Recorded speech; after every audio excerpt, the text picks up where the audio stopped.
Okay, so when the players enter the dungeon, they come into the warehouse and they will find stacks and stacks of crates.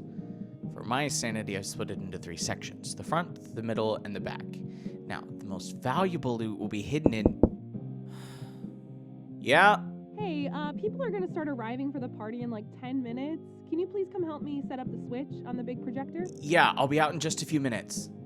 So, they might find the loot, they might not. But that's not really why they're there in the first place. They are looking for the entrance to the underground dungeon. But if they get lucky, they might find the lever that's hidden in... I said I'll be out in just a second. I really need your help. I'm still trying to finish up the brackets for the Mario Kart and Mortal Kombat tournaments. Just leave it all there and I'll set it up in a minute. Next is... Oh yeah, the puzzle. I can't wait for this. They will never roll high enough. Can you also get the Xbox hooked up? Justin is bringing the extra controllers. Yep, I got it all under control. And that just leaves the final battle. I hope I haven't made it too hard. Nah, I'm sure they'll be fine. See, no one's even here yet. We've still got plenty of time. I know. I'm just so excited for tonight. I've been looking forward to kicking your ass all week. Oh, yeah? Well, shattering your dreams in front of all of our friends will be so, so sweet. We'll only have to wait just a few minutes longer to find out what's in store at the second annual Cool Kids Video Game Championship. I'll get it. Hey! What's up? Hey, you guys ready to lose? Shut up! We just got here. Where should I put the drinks? Let me grab all the tournament brackets off the table and you can put them there. Perfect. Should I go ahead and hook up these controllers? Yeah, I need to finish setting up the consoles anyway, so why don't I just come give you a hand? I've got ciders and beer and even Diet Dr. Pepper and plenty of ice in that bag. I've got Smash Bros. And Mortal Kombat, Mario Kart, and even Call of Duty. Anything else we should need? We've been talking all day about how much we're excited. We can hardly wait For the second annual Cool Kids Video Game Championship. We've got food! Finally! Yep, and lots of it. Ooh, I got something. I got it. Here. Well, everyone's here now, so we can get started. Jeez, that's loud. We can get started whenever. Wait, who has the trophy? Hold on one sec. Oh yes, right here in my hands, because I am the current... All right, asshole. Come Won't be on. yours for long. Well, who's it gonna be this year? There's only one way to find So out. grab a chair and sit right here. There's no time left to back out. Who's it gonna be this year? There's only one way to find out. Grab a chair and sit right here. There's no time left to back out. Who's it gonna be this year? There's only one way to find out. Will it be Stephen, Lea, Justin, Lara, Kaitlyn? It's gonna be It's gonna be me.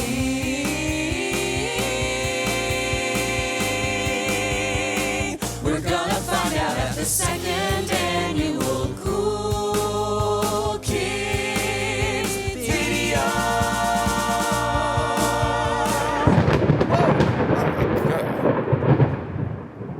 Oh my god, are you serious What's going on? right No. now? I knew the weather was supposed to be bad tonight, but I didn't think this would happen. This completely ruins everything. How are we supposed to do anything with the power out? I mean, I guess we could just head home and plan this for another night. It's no big deal.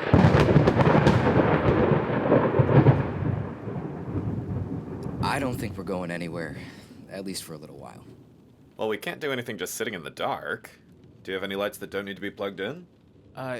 Yeah, actually, I think we have some battery-powered lanterns in the closet. Yeah, that'll work. Yeah, we can still have a good time. What do we want to do? Well, the original plan was to play some video games and then maybe watch a movie. Yeah, I don't think that's happening. Well, I might actually have an idea. Ooh, an idea. Congrats. Shut up. I've kind of been working up a new D&D campaign because I wanted to try being a game master. What? Are you Oh, no way. serious? I didn't That's think that would be a thing. awesome. Did you want to GM? Yes. Hell yeah. I know a few of you have played before, and I think we could teach anyone who's new pretty quickly. I've got the character stats for everyone, plenty of dice. I think I have everything we need if we want to play. Yes, let's totally. do it. Let's go for it. I think I'll just watch for now. Are you sure? We could teach you the basics real quick if you want to play. No. I'm good. I'll just watch and learn. Actually, why don't you read about this character, and then if you want to give it a try a little later in the game, you can. All right. Sweet. Let's grab the table then. Lea, you can play Ember. Cole will be Justin. Kaitlyn is definitely Fritz, which leaves Archi for Gabe. Perfect. And I guess if we've got everything, we can get started.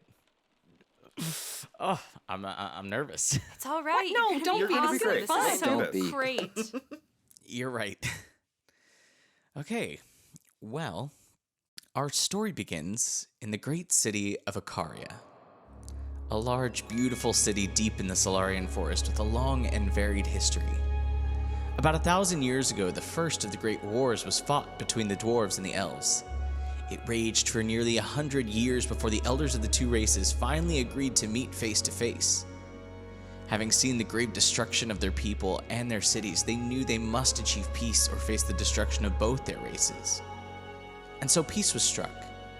And the elders decided that the only way peace would be maintained was if a city was built that could belong to both races.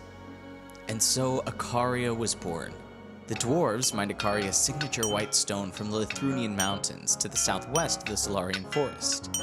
And the elves, armed with a much deeper understanding of the stone gifted to them by the dwarves, were able to sing the stone into the beautiful and ornate buildings that make up what is now known as the Old City. And for many years there was a great peace, and that peace spread to other races as well. Not long after Icaria was built, the human race also signed the peace accord. They were soon followed by the halflings and the dragonborn. Eventually, even the tieflings signed the accord, and all who agreed to abide by the peace were permitted to live in Icaria. And so, Icaria quickly became a hub of culture, science, and religion. Great temples were constructed in the heart of the city so that all may pay tribute to whatever patron they may serve. And so, great minds, brilliant artists, and devout followers flocked to the city. But the population quickly outgrew the original walls built to protect Icaria. And so a plan was made to expand. However, the elders were concerned that with the rapid growth of the city, that the new addition might grow so high that it would cast shadows on the old city and the temples that lay at the heart of it. And so they dug the new city 50 feet below the ground level, built a second wall on the outside of this new sector, and left it relatively unrefined and in the shadow of the old city all but a few hours of the day. But there was space, and space will always be filled. Families and business owners alike began to build their own houses and buildings. As one might expect, these were not wealthy people moving into what was now called the new city. This was the beginning of the class divide in the city of Icaria. The wealthy nobles, businessmen, and leaders of the city lived in the old city, with plenty of space and all the luxuries their lifestyle required. And poorer citizens of Icaria made their living in the cramped outer streets of the new city. And this is where our story begins. On a rooftop in the northwest quadrant of the new city, where we find Ember and Cole soaking up the few hours of sunlight that hit this part of the city each day. Lea, do you want to introduce us to Ember? Sure. Ember is a super fiery half-elf. She's about 5'6", with long, dark brown hair that comes down to the middle of her back, and she wears it in braids that kind of keep it all out of her face. She's wearing a dark black sleeveless top with red trim and accents, and a matching set of black pants with a red cloth belt tied around her waist. She has dark, copper-toned skin, and her most striking feature would be her gold eyes, which she shares in common with her half-brother Cole. Yeah, and what time of the day is it? Early afternoon, probably 12:30 or so? Oh, yeah. Then she's probably running through some training exercises with her quarterstaff or something. Amazing. And Justin, do you want to introduce us to Cole? Yeah, so Cole is a little bit taller than Ember at about 5'10", and he is full-blood elf. As Lea said, he has gold eyes, pale white skin, and short brown hair. He is wearing a similar black sleeveless top, but his has brown leather trim, and he's also got on a black vest over the top of it. He typically wears a dark brown cloak as well, but that is currently balled up underneath his head while he lays in the sun without a care in the world. And he also has his bow, which is probably propped up in a corner somewhere. You know, you could grab your bow and do some practice as well. Why would I waste the few hours of good sunshine that we actually get out here? I'm sure I haven't gotten any worse since the last time I shot something, and I can't get much better, so... Yeah, and when was that exactly? Okay, it's not my fault the Watchman hasn't had any work for us lately. Unlike you, I know how to enjoy some time off. I'm a bit worried about that, actually. I don't remember the last time we went more than a few days without a job, even if it was a small one. It's been over a week since we've heard anything. Well, it's not like there's much we can do about it. We don't know who the guy is, we don't know where to find him, and he hasn't sent us any messages. Why don't you learn how to take a break and stop training for 2 seconds? Maybe you're right. It's just that... The second you stop moving, an arrow flies past you, barely missing your face and lodging itself in the tip of your quarterstaff. There's a note attached to it. Ember looks around for the source of the message. Yeah, so does Cole. Neither of you sees anything. Seriously? We don't see anything? You rolled a 3 on your perception check. Are you really surprised? I guess not. What does the note say? The note just says, I have a feeling you might want to be at the Southern Market today at 2 p.m. That doesn't sound like it's from the Watchman. It's not. It's just signed R. Who do you think that is? I don't know, but there's only one way to find out. Ember grabs her quarterstaff and jumps off the side of the building, easily landing on the ground below. Yeah, Cole leans over the side of the building and sees Ember on the ground. Yeah, I'm gonna take the stairs. Just hurry up. Cole grabs his bow, swings his cloak onto his back, and takes off down the stairs to meet Ember. And as they both head off for the Southern Market, the camera soars up. The new city becoming smaller and smaller as we fly up and over the wall and into the old city, and into a rather nice-looking tavern called the Devoted Drunk. It's early afternoon, so the tavern isn't too crowded, but it's certainly not empty either. And moving all the way to the booth in the back corner, we see Fritz and Archie having a drink together. Kaitlyn, why don't you introduce us to Fritz? Sweet, okay. So Fritz is a 6-foot-tall tiefling with a purple skin tone. She has blue hair that's shaved at the sides and framed by her 2 horns that sort of start in the middle of her head and curve back and up, starting in a sort of orange color and fading into purple. Her eyes are completely red, no pupil or anything, just flat red, so you never really know where she's looking, but it's usually at someone's ass.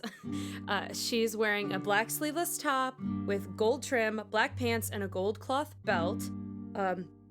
She doesn't typically wear any shoes. She has a purple tail that trails behind her. And sitting directly across from her, we have Archie. Gabe, do you mind? It would be my pleasure. Archie is a halfling wizard, and he only stands about 2'11", so he's probably sitting on top of his spellbook right now to gain a little height at this horrendously normal-sized table. He's quite a bit older than Fritz at the fit young age of 97. He's seen a lot in his time, and you can see it in his eyes. He used to be a soldier, and he still wears his chainmail shirt with brown leather trim that kind of flares out at the bottom in that very sort of wizardy way. He's wearing tan pants and brown leather boots. And he's got short brown hair and a full beard as well. He's not the most talkative person, especially with strangers, but he's a friendly enough guy. Hey, can you please stop checking out that busboy and focus on what I'm trying to tell you? You know what happens when you start fantasizing about whatever poor soul crosses your path. Yeah. Helia gets all pissy and I lose my clerical abilities. But I'm not hurting no one, so I don't see why she gives a shit. The language doesn't help your case either. You know, I'm not really sure why Helia chose me in the first place. Sometimes I wonder if it's all just a bit of a cruel joke. Somehow the goddess of nature and innocence playing a cruel joke on you doesn't quite sound in her character. Maybe she's not the goddess of innocence and nature and all. Maybe she's actually one of those dark gods in disguise, and she's come to trick us all into worshipping her. I've seen the power of the dark gods with my own eyes, so I would warn you not to joke about the goddess Helia. All right, Grandpa, calm down. I'll go pray and burn some incense when we're done here to make sure I'm straight with the big lady, okay? Fine. Now, what were you telling me about your spell book? I think someone tried to steal it last night. One of my alarms was set off and I woke up just in time to see a figure in a red cloak disappear on the corner outside my house. It was a bit of a careless attempt, but still, I can't get it off my mind. Well, it's not like this is the first time someone's tried to steal it, right? I can think of at least 5 times since I've known you. You have a point. Wizards spend half their time filling their spellbooks and the other half protecting them. But for some reason, this time feels different. But you're probably right, I shouldn't dwell on it. Mm-hmm. Yeah, that's pretty much my motto in life.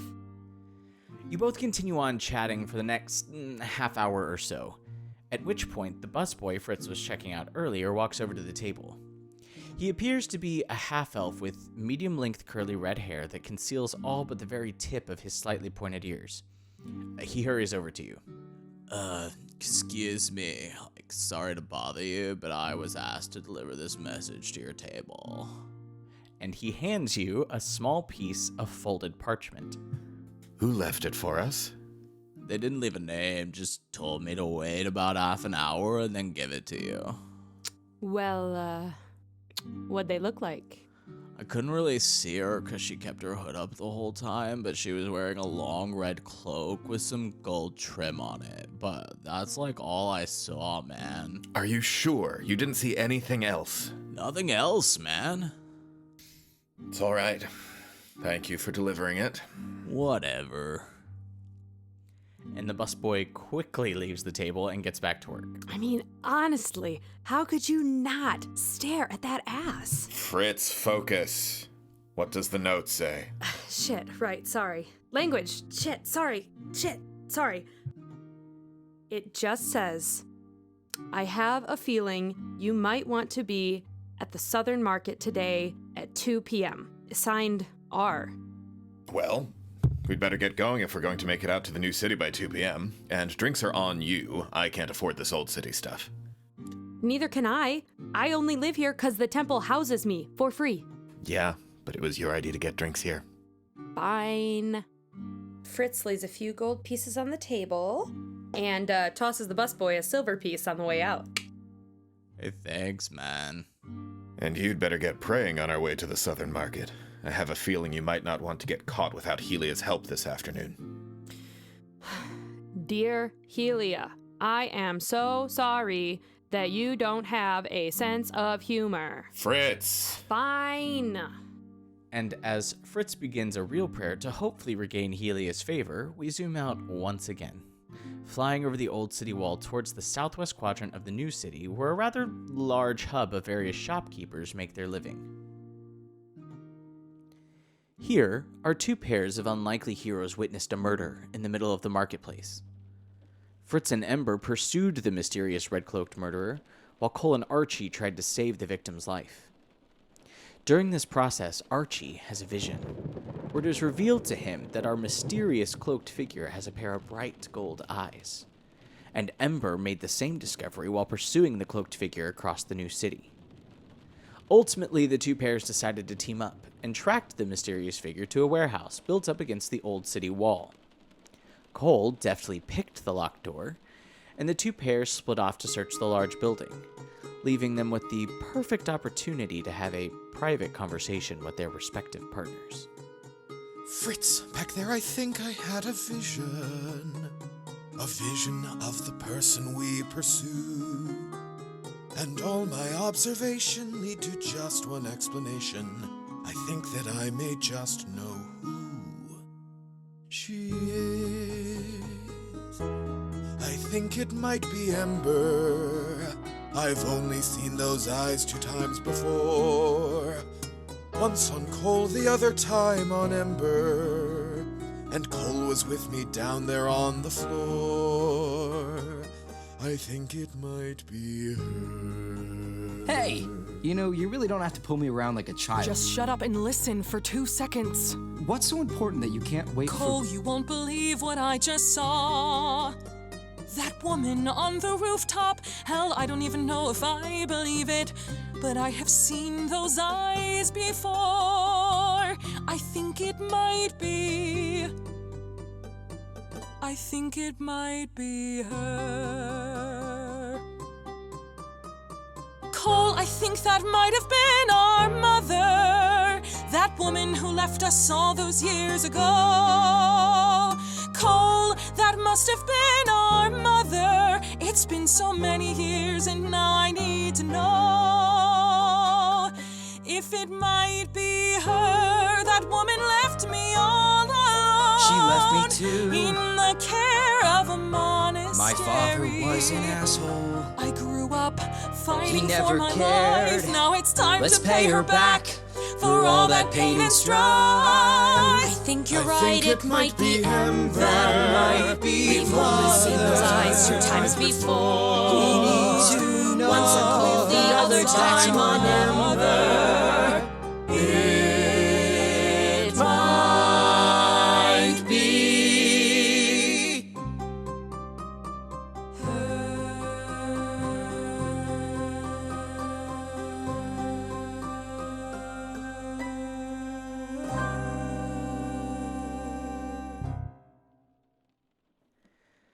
Once they had finished their conversations, they continued to search the warehouse, ultimately discovering a secret passage that leads out of the backside of the building and under the old city.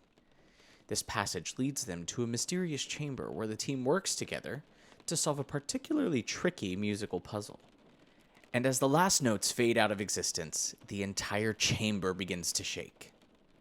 The floor of the chamber begins to descend, and the gemstones on the wall appear to rise and eventually disappear as you all descend lower and lower and lower.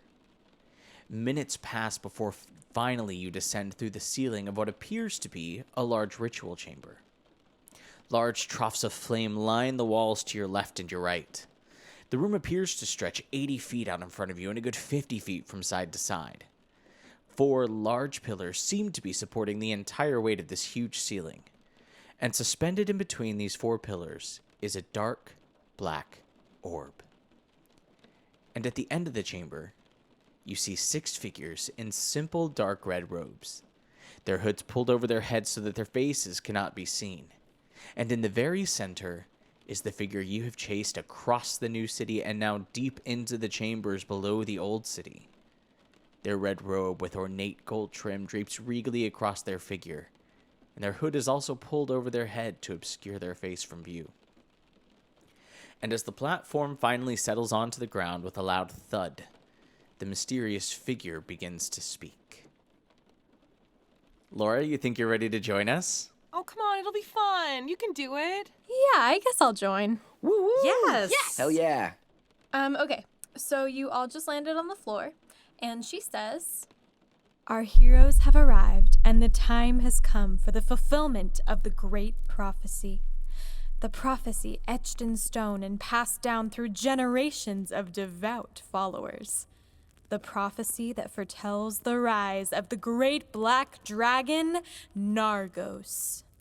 For heroes shall rise, but only to fall, under the shadow of the great black dragon, the first a cleric of nature and innocence, born of the infernal blood, the second a man with the power to kill, but who stays his hand in the midst of battle, and the final 2, born of 2 different fathers, will share the blood of one mother, and when heroic blood spills, Nargos will rise, and darkness will rule once again."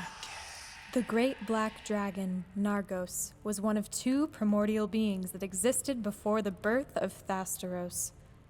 For millions of years, Nargos fought back and forth with the ancient green dragon Solarius. But Solarius was weak. When they could no longer handle the constant and vicious attack of the mighty warrior Nargos, they split their consciousness into the 7 celestial beings that now rule Thasteros, and turned their body into the very land we now stand on. Nargos saw their chance to rule Thasteros and throw the world into chaos and shadow, but the Celestials would not allow it. With the combined strength of the 7 Celestials, they managed to banish Nargos into the Shadow Dimension, sealing them in a prison where they could not interfere in the evolution of Thasteros. The only remaining bit of Nargos' power in this dimension lies in the 3 fragments of their consciousness that they managed to slip through the dimensional gate before it closed. You all now know them as the Dark Gods, but their power is minimal in this dimension, though not to be ignored, as some of you well know. But they will be the least of your concerns from now on. Tonight, we will fracture the veil between the dimensions, allowing Nargos to rise again and fulfilling the prophecy. I have spent my whole life learning the ways of the great black dragon. The monks of my order recognize Nargos' prowess as a warrior. It's the entire reason we study their ways, so that we too may be great warriors. I knew we couldn't trust you. You have been leading us here all along. You brought us here so that we could be a part of your dark ritual. But I have never heard of this prophecy. While we may study their techniques, we actively condemn the ways in which Nargos chose to use them.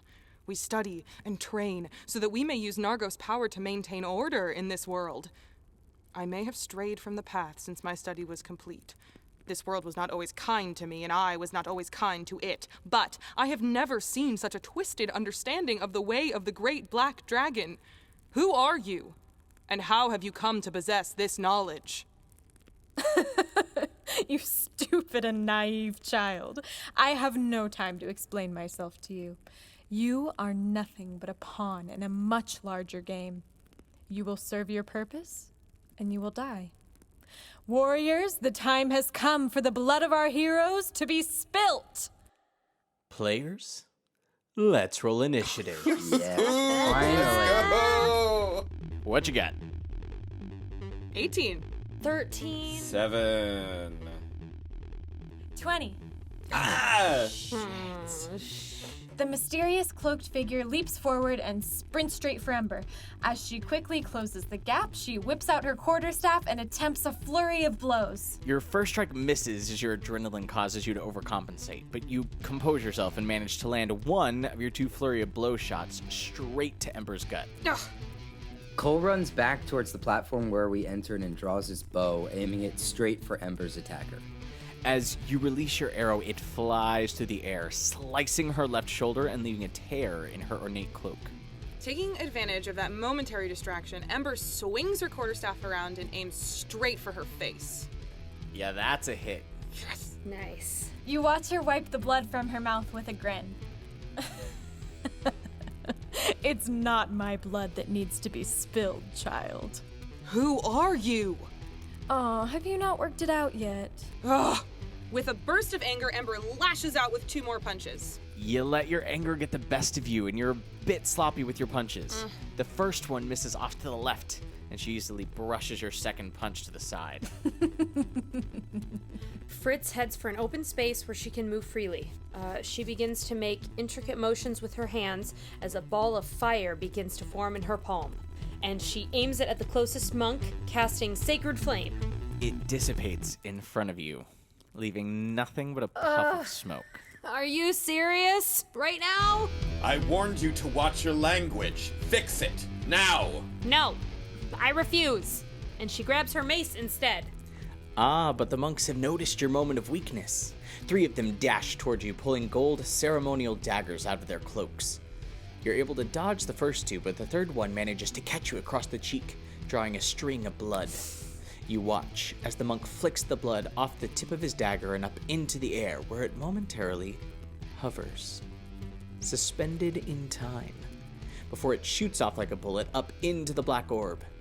There's a gentle rumble in the ground beneath your feet. You get the feeling something is terribly wrong. Guys? I don't think they have to kill us to wake this evil dragon thing. Don't let them draw any blood. Well, shit. Language. The other 3 monks split up. 2 head towards Cole, and the 3rd head towards Archie, but they haven't quite reached you yet. Archie looks over and sees Fritz surrounded by 3 monks and casts Fog Cloud. Come on, go on. Paint me a word picture. What's it look like? Okay, he thrusts his hands down into the ground, and a wall of fog shoots out of the ground in front of Fritz and rolls back over the 3 attacking monks, leaving them enveloped in a dense cloud of fog. I mean it, Fritz. Fix it. The cloaked figure snaps her head in the direction of the arrow that just sliced her arm. She reaches behind her back, summons a ball of fire, and hurls it towards Cole. It hits him straight in the chest, singeing the edges of his vest. With a grin, she spins around to face Ember again and crouches, taking her patient defense position. Cole turns to his left and fires an arrow at one of the monks that's heading for him. And that's a nat 20! Heyo! Oh, hell yeah! Love to see it. That's gonna be more than enough damage. How do you want to do this? Hell yeah!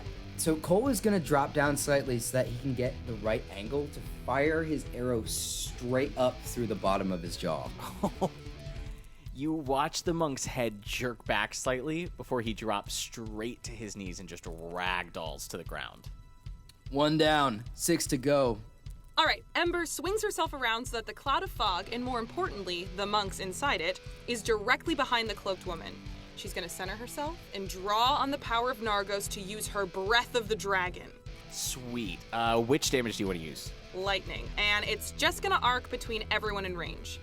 It looks like you almost seem to focus it through the cloaked woman, as 1 bolt goes in the front of her body and 2 come out of her back, hitting 2 of the 3 monks concealed in the fog. Fritz glances up at the orb and then closes her eyes. Okay, fine. Helia, I'm sorry. I'll stop cursing. Just please give me my powers back so these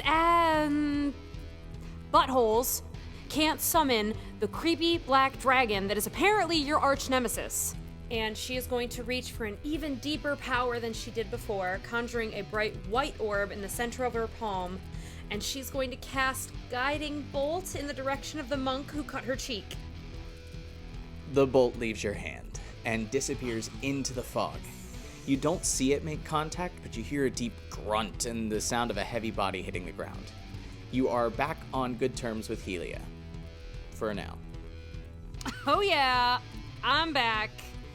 That's 2 down, folks. Let's bring it home. All right, so 4 monks and the mysterious woman remain standing. The 2 monks currently inside Archie's fog are disoriented by their lightning strike and stumble out of the fog cloud in the opposite direction of Fritz. The monk closest to Cole sprints towards him, but at the last minute the monk drops to the floor, slides past him, and slices through Cole's calf as they pass. They look up into Cole's face and with a grin flick his blood up into the black sphere. Another small rumble shakes the chamber. Shit. The final monk is making a running attack at Archie, but he misses. Archie sees the monk coming and ducks between his legs as he goes to strike. Archie spins around and is locked face to face with the monk. Hey, stupid.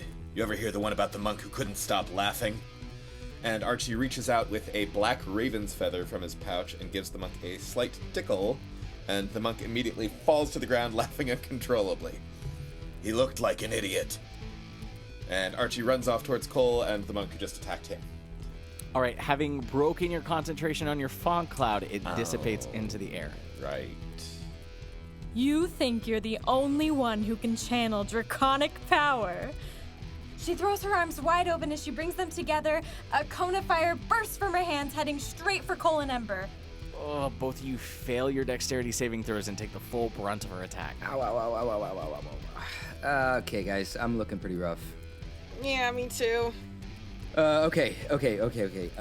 Cole turns to fire an arrow at the monk who sliced his calf open. Shit. Okay. That's a nat 1. As you go to shoot, you put your weight on your bad leg, and it gives just a bit. Your arrow veers off to the left and accidentally catches Archie in the shoulder. Seriously? This is, to be clear, this is not my fault. This is not my fault. Hey, All I'll say is, the dice tell a story. And you, Archie, and the monk all watch as time slows, and the arrow skids to a halt a mere 25 feet past Archie, his red blood clearly visible on the point. Your stomach drops. Ember's eyes flash red with anger as she tightens her grip on her quarterstaff and attempts another flurry of blows. You just landed all 3? Why don't you tell me what that looks like? Ember brings up the quarterstaff and hits her straight across the face for the first hit, comes back with the elbow for the second, and finishes it off with a foot straight to the stomach. Oh, the figure falls to her hands and knees in front of you. But at that exact moment, the monk right next to Archie looks him straight in the eyes and takes off at a dead sprint for the arrow. Now, Archie, this is going to be a challenged athletics check to try and reach the arrow before the monk does. Okay.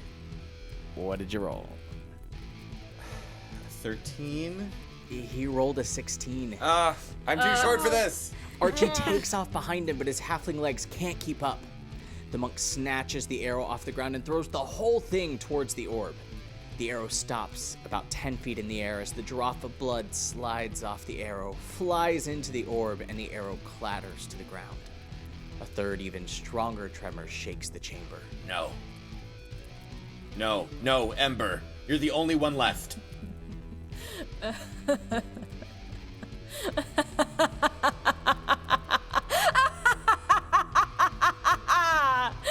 What's so funny, huh? The fact that you thought you could win. And in one smooth motion, she slides a dagger out of her cloak, draws it across Ember's leg, and flicks it straight up into the orb. Ah, shit. You all watch, as if in slow motion, as that drop of Ember's blood freezes midair before shooting straight up into the black orb. A low rumble starts deep in the ground below you, growing in intensity until you think the chamber might collapse.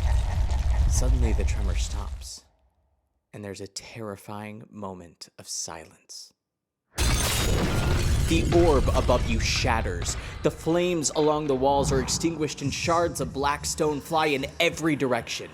A thick, black vapor, darker than the complete darkness that surrounds you, begins to leak out across the ceiling, down the walls, and coalescing into the shadow of a large dragon on the far wall of the chamber.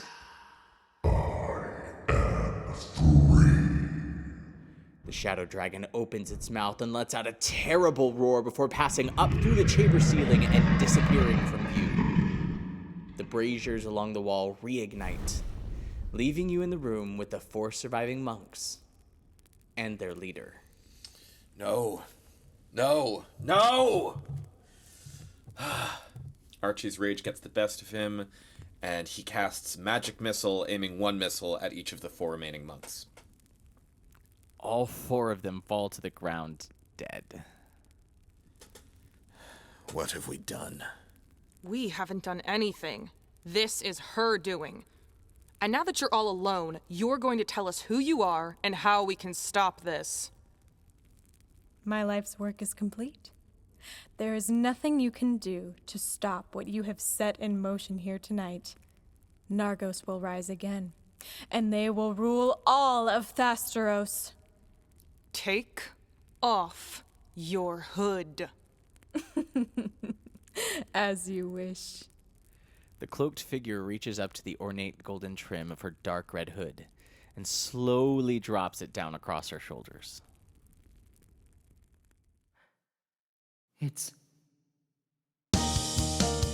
Thanks for tuning in to the very first episode of the 2nd Annual Cool Kids Video Game Championship. This episode featured Lea Sevola as Ember, Justin Chesney as Cole, Kaitlyn Bess Riel as Fritz, Gabriel Spector as Archi, Lara Lafferty as the Mysterious Woman, and Stephen Scott Stark as the Game Master. All sound effects were sourced from Zapsplat.com, and script, lyrics, music, and editing all done by Stephen Scott Stark. Thanks for listening, and we'll catch you next time.